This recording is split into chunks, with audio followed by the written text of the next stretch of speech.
మరి కుటుంబంలో దేవుడు మరి అనుకున్న రీతిలో మరి సంఘ బిడ్డలందరినీ కూడా నడిపించారు, చక్కగా జరిగించారు. వారిని బట్టి దేవుడు నామాన్ని బట్టి దేవునికి ఎంతగానో కృతజ్ఞతాస్తుతులు చెల్లిస్తూ ఉన్నాను. అలాగే మరి నందిపాముల దేవి గారిని నేను అడిగా, అయ్యా నువ్వు రావాలి మందిరానికని. ఈరోజు అడుగు పెట్టాడు. తన జీవితంలో దేవుడు మరలా మరి క్రొత్త జీవితాన్ని ఇచ్చి తన సాక్షిగా దేవుడు ఆ బిడ్డని ఉంచునుగాక. ఆ బిడ్డ కోసం ప్రార్థన చేద్దాం. అలాగే మరి సోనరాజు గారు కొంత బలహీనంగా మరి ఇబ్బంది పడుతున్నాడని విన్నాను. ఆ బిడ్డ కోసం ప్రార్థన చేద్దాం. సామమ్మ కోసం ప్రార్థన చేద్దాం. మరి అలాగే ఎలుషమ్మ గారు, ఆమె కోసం ప్రార్థన చేద్దాం. ఇంకా మరి జోషి కొరకై మరి ఇలాగ కొంత బిడ్డలు ప్రార్థన విషయాలలో వారి కోసం మనం ప్రార్థన చేయాల్సిన అవసరత ఉన్నది. దేవునికి స్తోత్రం. గట్టిగా చెబుదామా? హల్లెలూయా. దేవుడు తన కృప చేత మరి ఆదివారం చెప్పాను, మరి మనము 21 రోజు ఉపవాస ప్రార్థన మనం జరిగించుకోవాలి మందిరముగా. దేవుడు మన కుటుంబాల కొరకై అది దేవుడు మనకిచ్చిన సమయాలలో మరి 2 ప్రార్థనలు ఉన్నాయి. ఒకటేమో శుక్రవారం మరలా ఇక్కడ ప్రార్థన ఉంటుంది. అది మధురం గారి యొక్క కుటుంబ పక్షాన. అంతేనమ్మా? ఇంటికాడనా? రైట్. కనుక మరి ఇంటి దగ్గర ఆ ప్రేయర్ కొరకు సిద్ధపడాలి. శుక్రవారం సాయంకాలం. ఆదివారం రాత్రికైతే మరి మరిదాస్ గారు, అయ్యా మా కుటుంబంలో పెట్టాలి, అది చాలా దినాల నుంచి మేము అనుకున్నాము అని వారు చెప్పారు. మొన్న అక్కడికి వచ్చిన తర్వాత మరి ప్రేయర్లో చెప్పారు ఇది. సో మరి ఆదివారం రాత్రికి అక్కడ ఉంటుంది ప్రార్థన. అది అన్నీ చూసుకున్న తర్వాత కంటిన్యూషన్గా 21 days ప్రేయర్లో ఉండాలి. మనము ఖచ్చితంగా ఉపవాస ప్రార్థన చేయాలి. దేవుని సన్నిధిలో కార్యాలు చూడాలి. దేవుని సన్నిధిలో స్వస్థత మనం చూడాలి. దేవుని సన్నిధిలో పిల్లలు జాబులు మనము చూడాలి. బిడ్డల కోసమై దేవుడు దాచిపెట్టిన ఏ ఫలము కోసం ఉన్నదో ఆ ఫలము మనము పొందుకోవాలి. అది ప్రార్థన ద్వారానే. దేవునికి స్తోత్రం. దేవుడు చెప్పారు, ఎదుగో మరి ఆయనకు అసాధ్యమైనది ఏది లేదు. ఎప్పుడన్నాడో తెలుసా? నమ్ముట నీ వలనైతే.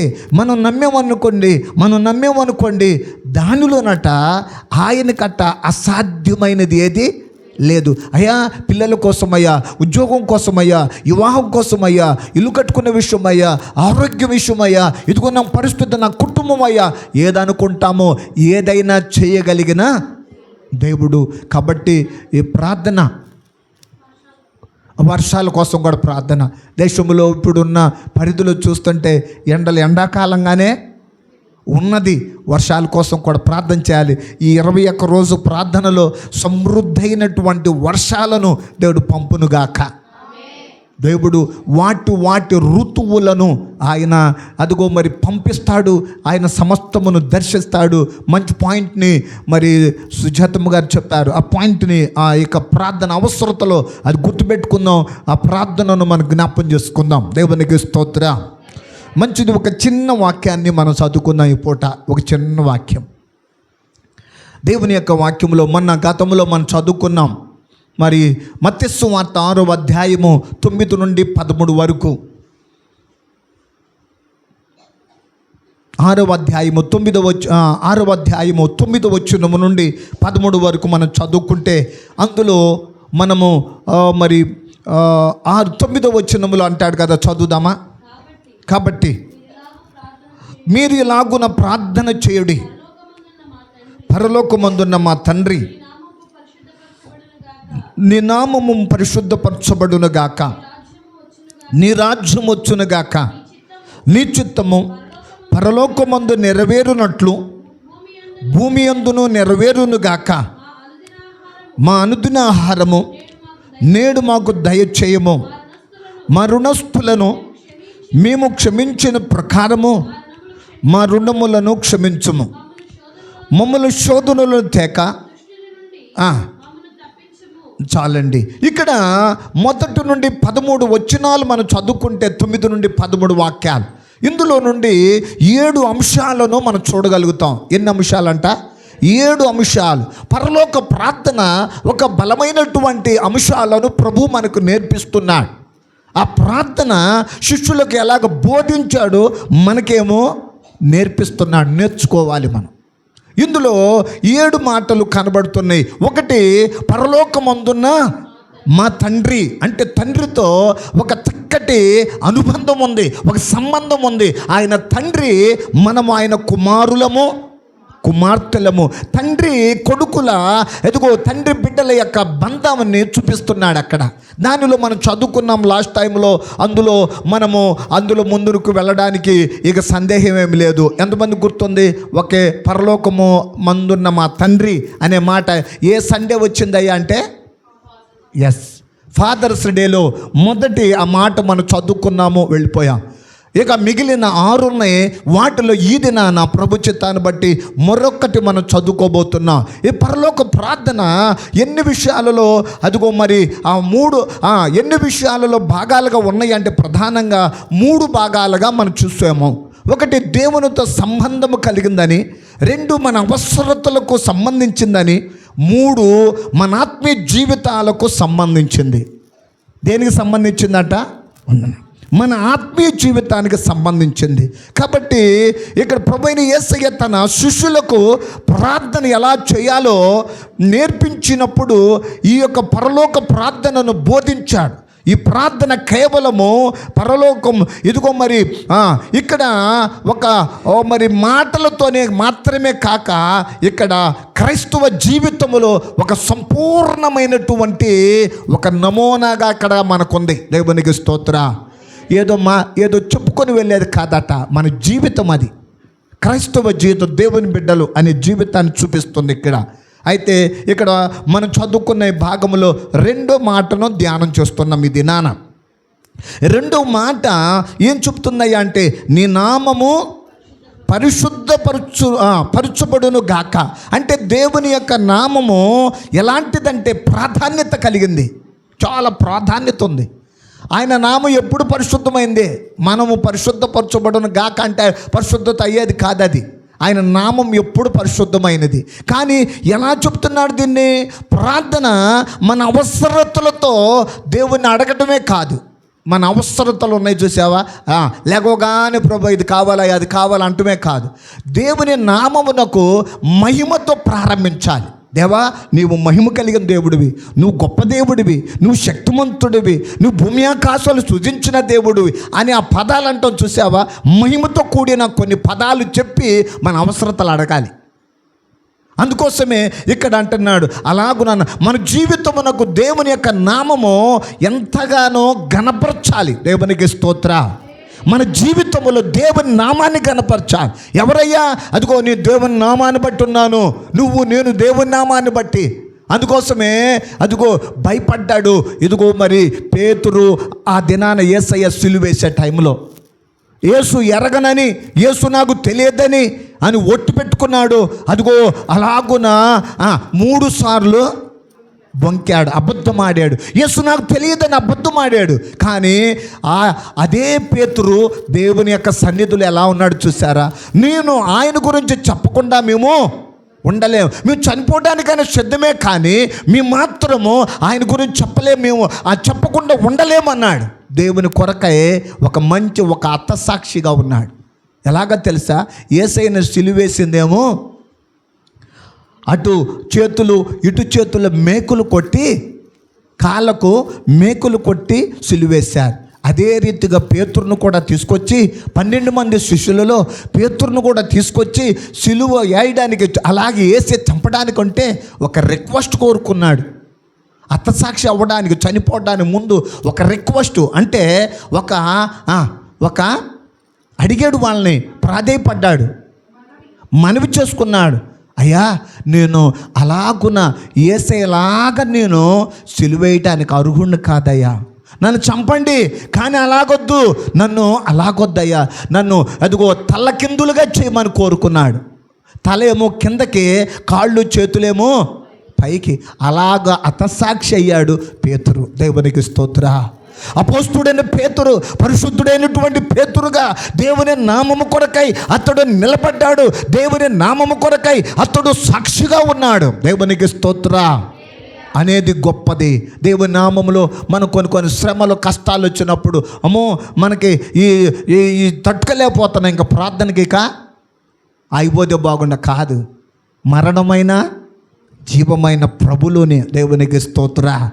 ఆయన కొరకే ఒక ఒక ఒక ఒక నామం అది భూలోకములో పరలోకములో అంటాడు కదా, అన్ని నామముల కన్నా పైనామము, ఆ నామములు గొప్పది. ఆ నామము కలిగి ఉన్నాం మనం. ఆయన నామములు అడిగినప్పుడు, ఆయన నామములు ప్రార్థించినప్పుడు ప్రతి అవసరత తీర్చబడిద్ది.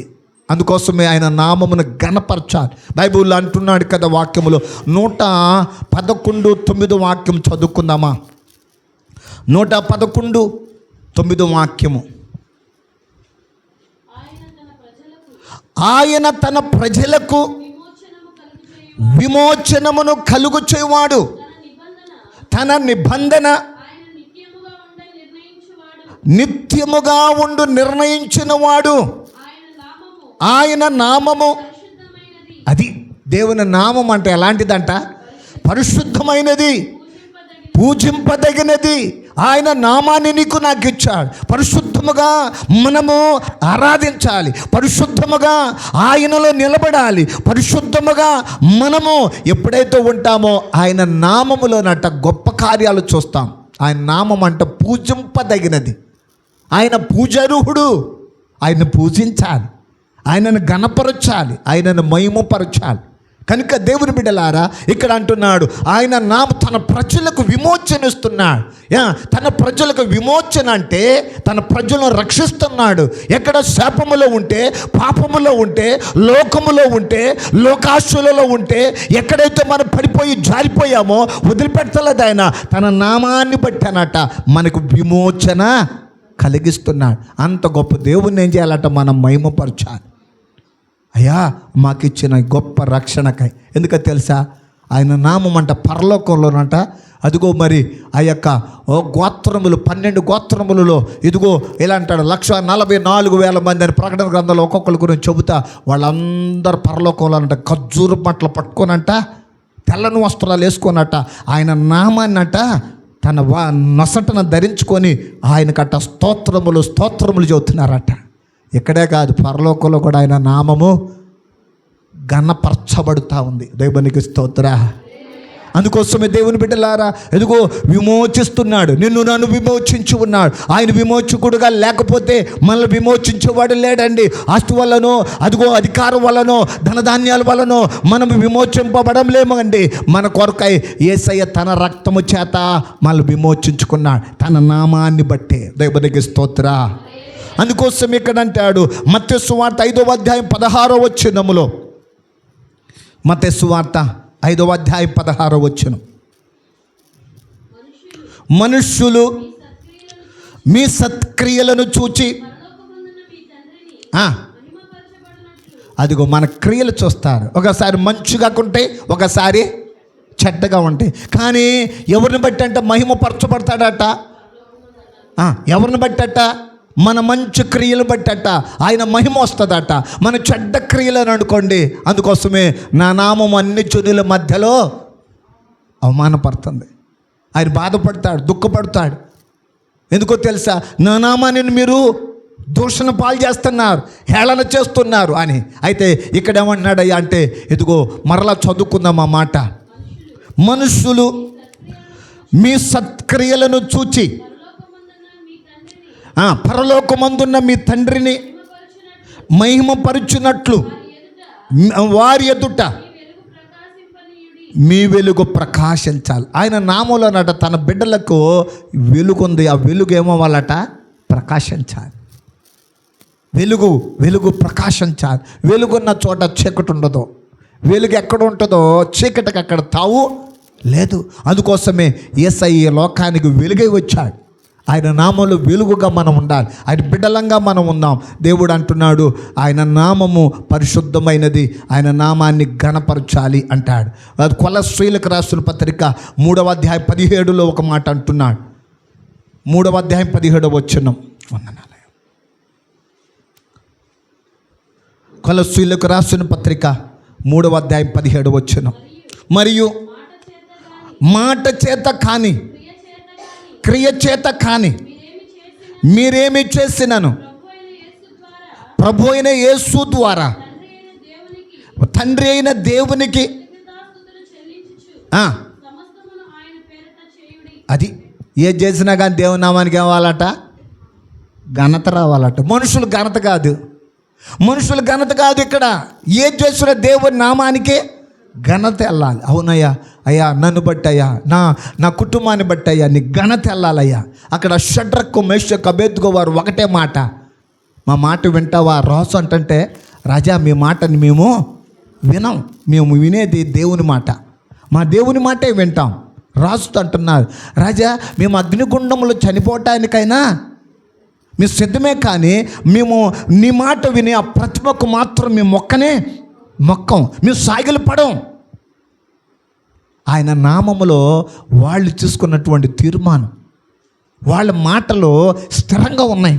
వాళ్ళ మాటలు అదిగో ఇప్పుడు ఎట్టుంటే అట్టుగా కాదు, ఎలాగుంటే అలా కాదు, ఎక్కడుంటే అక్కడ కాదు అంటాం కదా మనం. ఏ రోటి కాడుంటే ఆ పాట కాదు అది. వాళ్ళకున్న అదిగో మరణపాయ స్థితిలో కూడా ఒకటే మాట అన్నారు, ఏమనంటే మేము మాత్రము మా దేవుని మాటే, కానీ మేము ఆ మాటను వెనకకు తీసుకునే వాళ్ళము కాదు. ఎస్, అలాంటి అదిగో ఆ మాట కనబడుతుంది. అందుకోసమే అదిగో అంటాడు కదా, రాసు గారు అంటాడు, నెబుకద్నెజర్ అంటాడు, వీళ్ళ దేవుడు పూజారిహుడు, వీళ్ళ దేవుడే ఎదుగో మరి వీళ్ళ దేవుడే అదిగో అన్నిటికీ ఆయన ఆది సంభూతుడు అంటాడు. కాబట్టి దేవుని నామం ఎప్పుడైతే ఘనపరుస్తూ ఉంటామో, ఆ నామం అంటాడు కదా, నన్ను ఘనపరుచుడి నేను మిమ్ములను ఘనపరుస్తా. దేవుడి బిడ్డలుగా ఉన్న మన జీవితాల్లో కూడా గొప్ప కార్యాలు చేస్తాడు. ఆయన బిడ్డలకు ఏది కూడా కొదువు ఆయన చేయడు. అది రెండు మాటగా మనం చదువుకున్నాం. ఇక్కడ ఒకటి పరలోకమందున్న తండ్రి, రెండవది నీ నామము పరిశుద్ధపరచబడును గాక, మూడవది నీ రాజ్యము వచ్చును గాక. అంటే యేసయ్య ఇక్కడ ఏముందయ్యా అంటే ఆయన రాజ్యం ఉంది. మనం అనుకుంటాం ఈ లోకములో ఈ రాజ్యాలే అనుకుంటాం, ఈ లోకములోనే అనుకుంటాం, ఈ లోకములో కొంతకాలమే అనుకుంటాం, ఈ లోకములో ఉన్నంతకాలం ఇంకా మనం అసలు ఏది కావాలంటే చేయాలనుకుంటాం. కాదు, ఈ లోకములో కొంతే, అసలు ఇంకొక రాజ్యం ఉంది అని గుర్తు చేస్తున్నాడు. అందుకోసమే ఇక్కడ ఆ మాటను మనం చదువుకుంటే అంటాడు, ఇక్కడ దేవుని పరిపాలన కొరకు ప్రార్థన చేయాలి. దేవుడు ఎంత పరిపాలన ఉందో తెలుసా? ఎవరైనా చెప్తారా? ఆయన పరిపాలన ఎంత? 1000 ఏండ్ల పాలన ఉంది. ఎన్ని సంవత్సరాలట? ఇప్పుడు మన రాజ్యం, మన ఈ లోకంలో 5 సంవత్సరాలకు ఒకసారి మారిద్ది. కానీ ఆయన పాలన ఎట్లా ఉంటుందో తెలుసా? 1000 ఏండ్ల పాలన. అది రాబోతుంది, అది దగ్గరవుతుంది, అయ్యే సూచనలు కనపడతా ఉన్నాయి. కాబట్టి ఇక్కడ ఆయన రాజ్య పరిపాలన కొరకు ప్రార్థన మనం చేయాలి.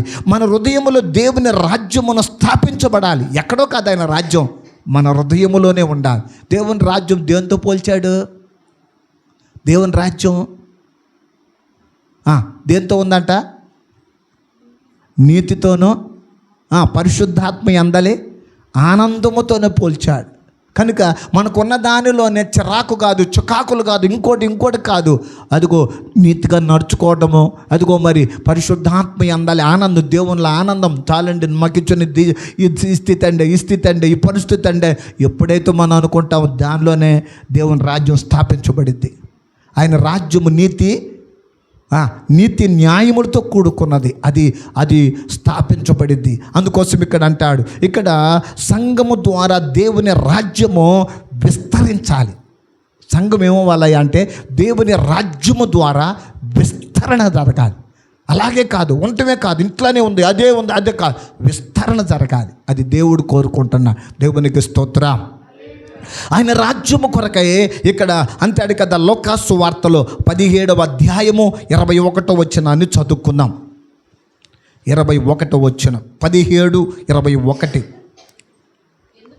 ఎందుకనగా ఇదిగో దేవుని రాజ్యము మీ మధ్యనే ఉంది కనుక ఇదిగో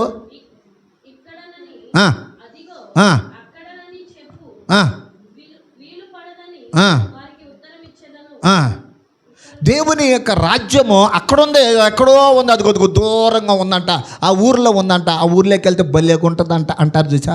ఎక్కడ కాదు, మన మధ్యలోనే స్థాపించాలి. దేవుని రాజ్యాన్ని కట్టాలి, దేవుని రాజ్యాన్ని స్థాపించాలి. దేవుని రాజ్యం కోసం నిలబడాలి. ఆయన ఎదుగో మరి దేవుని రాజ్యం గురించి ఆయన బోధించాడు. అందుకోసం ఇక్కడ ఆ మాట అంటాడు కదా, ఒక ప్రక్కన ఒక దొంగ, రెండు ప్రక్కన ఒక దొంగ యేసయ్యతో పాటు వాళ్ళను కూడా సిలువు ప్రక్కన వాళ్ళను కూడా సిలువుకి రెడీ చేశారు. అటు ప్రక్క ఒక దొంగ ఉన్నాడు, ఇటు ప్రక్క ఒక దొంగ ఉన్నాడు. ఒక దొంగ అంటాడు యేసయ్యను చూసి, కొరడా దెబ్బలు తిన్న తర్వాత, ముళ్ళ కిరీటం పెట్టబడిన తర్వాత, అదిగో దూషించిన తర్వాత, మరి నిందించిన తర్వాత, అదిగో ఉమ్ము వేసిన తర్వాత, ఎన్ని చూసిన తర్వాత ఆ వ్యక్తి అంటాడు, మొదటివాడు, యేసు నువ్వు రక్షించుకొని మమ్మల్ని కూడా రక్షించవచ్చు కదా, ఎందుకయ్యా ఎన్ని బాధలు అనుభవిస్తున్నావు, ఎన్ని శ్రమలు అనుభవిస్తున్నావు, ఎందుకయ్యా అని అంటుండే. మరి రెండో వాడు అంటాడు కదా, వానిని గద్దించి అంటాడు. రెండో వాడు అతడు కూడా దొంగే, అతడు దొంగతనాలు చేసిన వాడే, నేరస్తుడే, అతడు పట్టబడ్డాడు, అతనికి మరణ శిక్ష పడింది. కానీ అతనిలో మార్పు వచ్చింది. అతన్ని గద్దించి, ఇది న్యాయమే, మనం చేసిన దానికి ఇది శిక్ష పడుతున్నాం, కానీ ఈయన ఏ నేరమూ చేయలేదు. యేసయ్య ఎవరో తెలుసా? ఏ నేరమూ చేయలేదు అని చెప్పి అంటాడు కదా, యేసు నీ రాజ్యముతో వచ్చినప్పుడు చనిపోయే వ్యక్తికి ఒకటి తెలుసుకున్నాడు. ఏంటో తెలుసా? ఆయన రాజ్యం ఉంది, ఆ రాజ్యం వస్తుందని, ఆ రాజ్యం ఉన్నది అని తెలిసి అంటాడు, నీ రాజ్యముతో వచ్చినప్పుడు నన్ను. అప్పుడు వెంటనే అన్నాడు కదా, నేడు నువ్వు నాతో కూడా పరదేశులో ఉంటావు. ఆఖరి నిమిషంలో ఆయన రాజ్యాన్ని సంపాదించుకుంది ఒక దొంగ. ఎంత ధన్యత కలిగినటువంటి వ్యక్తిగా తన రాజ్యం ఉంది. ఆయన రాజ్యం ఇప్పుడు ఎట్లా వస్తుంది అంటే రెండవ రాకడ రాబోతుంది, అది గుర్తుపెట్టుకోవాలి. ఆయన రాకడ, ఎదుగో రెండవ రాకడ కొరకు ఎదురు చూడాలి. ప్రకటన గ్రంథములో 22వ అధ్యాయం 20వ వచనములో చెప్తున్నాడు. 22, 20వ వాక్యం. ప్రకటన గ్రంథము.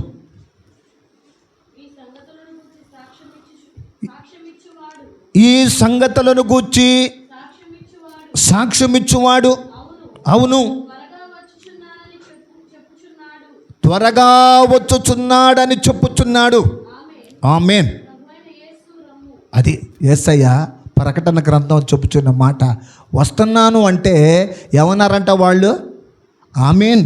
ఆమేన్ అంటే అవును కాక అయ్యా రాయా అని సంఘములు ఎదురు చూస్తున్నారట.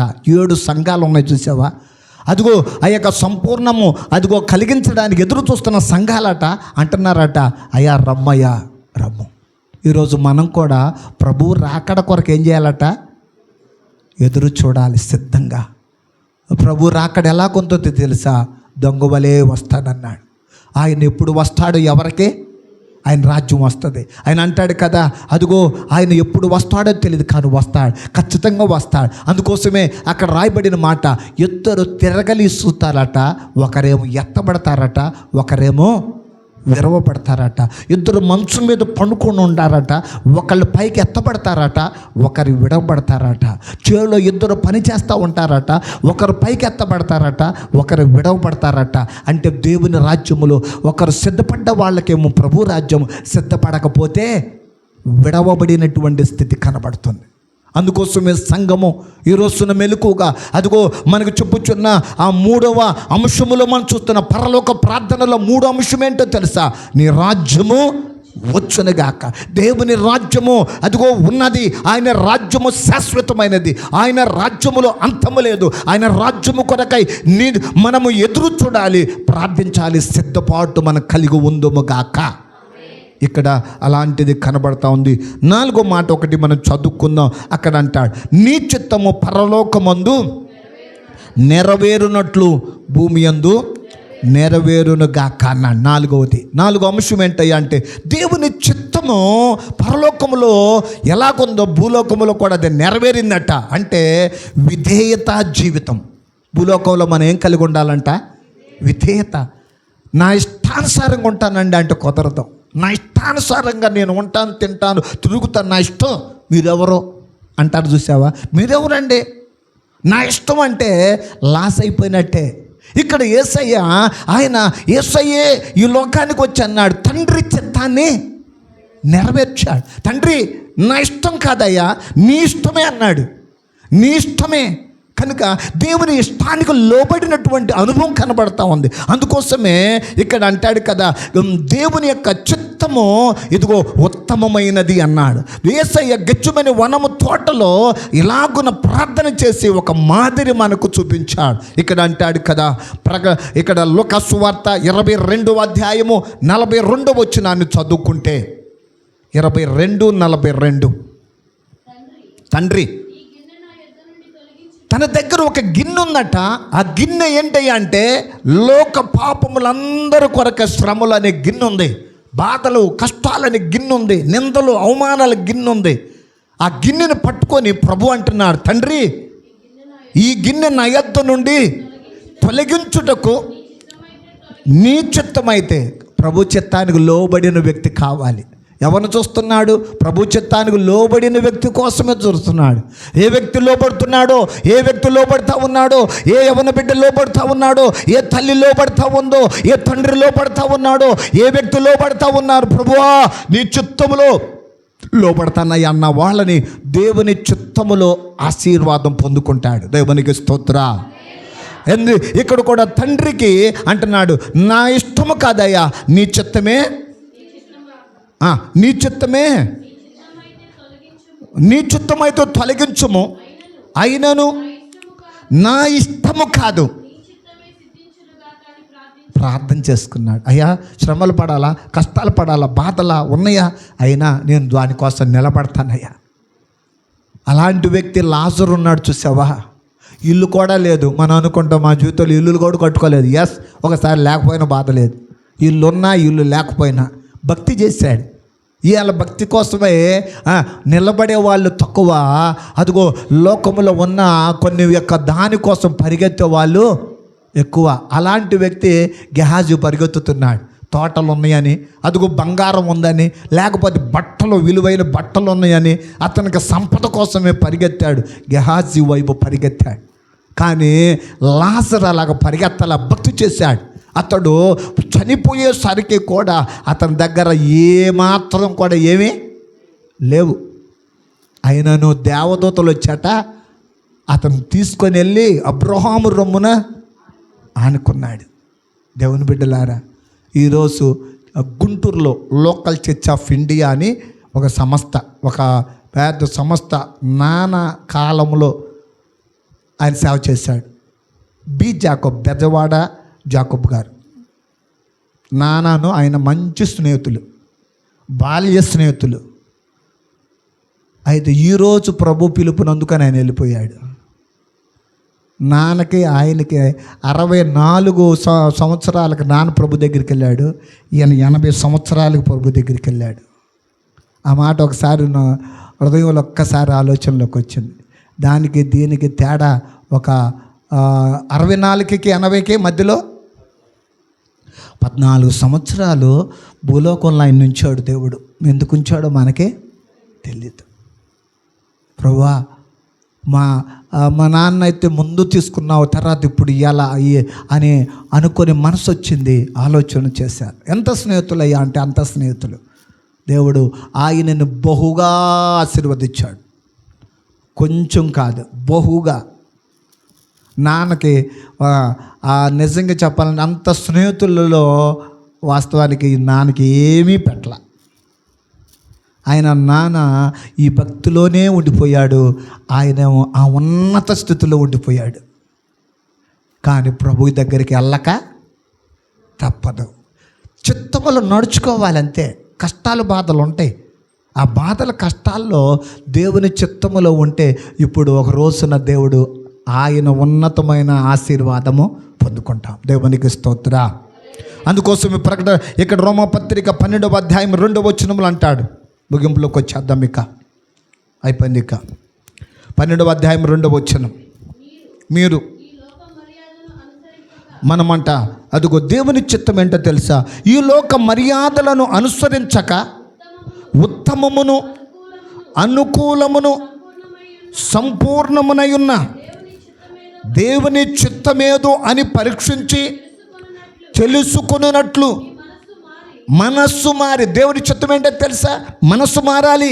మనము దేవుని యొక్క ఆలోచనలంతా దేవుని వైపే ఉండాలి. అందుకోసం అంటున్నా, మీ మనస్సు మారి నూతన మగుటం వలన, అది ఆయన చిత్తం ఏంటో తెలుసా, మనమంతా మార్పు, గతంలో కాదు. గతం అలాగ ఉండొచ్చు, గతంలో మనం పాపులుగా బలహీనులుగా లోకములో పాపములో ఉండొచ్చు. కానీ ఇప్పుడు ఏమంటున్నాడయ్యా అంటే, మనస్సు మారి మనలో ప్రేమ, క్రీస్తు ప్రేమ, దేవుని ప్రేమ కనబడాలి. దేవుని ప్రేమలో ముందుకు నడుచుకోవాలి. దేవుని చిత్తమా ఇది, అయ్యా నన్ను నేను సజీవ యాగంగా నేను సమర్పించుకుంటున్నానయ్యా అని దేవుని సమర్పించుకొని ముందుకు వెళ్ళుదుముగాక. ప్రభు తన కృప చేత లాస్ట్ ఇక 2 ఉన్నాయి, అది మనం చదువుకుంటే, మా అనుదిన ఆహారం నేడు మాకు దయచేయం. దేవుడు ఆహారం ఇచ్చేవాడని గుర్తుపెట్టుకోవాలి. ఆయన ప్రతి అవసరతలు దేవుడే ఆయన తీరుస్తాడు, సహాయం చేస్తాడు. మన అపరాధములన్నిటినీ క్షమించేవాడు. అదిగో ఆయన క్షమించినప్పుడు మనం కూడా క్షమాపణ కలిగిన వారమై ఉండాలి. 7వది, మమ్మలను శోధనలోనికి తేక కీడుల నుండి మమ్మలను తప్పించుము. దేవుడు మనము తప్పించడానికి దేవుడు ఎంతో, ఈరోజు ఇలాగున్నామంటే ఎన్నో అపాయాలు, ఎన్నో కీడులు, ఎన్నో నష్టాల నుండి తప్పిస్తూ కాపాడుతున్నాడు. అలాంటి దేవునిలో మనం ఉన్నాం, అలాంటి దేవుడు మనకున్నాడు. ఈ యొక్క రాత్రి తన సంఘముగా నీతో నాతో ఈ పరలోక ప్రార్థన అనుభవంలో ప్రభు నడిపించునుగాక. ఇటు మాటలు ప్రభు మన వినికిడిలో దేవుడు దీవించి ఆశీర్వదించునుగాక.